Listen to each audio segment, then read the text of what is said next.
गुढीपाडव्याच्या सर्वांना हार्दिक शुभेच्छा। आज चैत्रशुद्ध प्रतिपदा।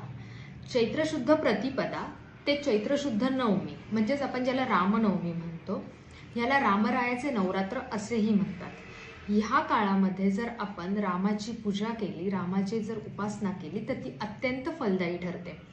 रामरक्षा स्तोत्र सिद्ध करून घ्यायला हा काळ उत्तम आहे। चैत्रशुद्ध प्रतिपदा ते चैत्रशुद्ध नवमी पर्यंत आपल्याला रोज रामरक्षेचं पठण 11 वेळा करायचंय, मग तो मंत्र सिद्ध होतो।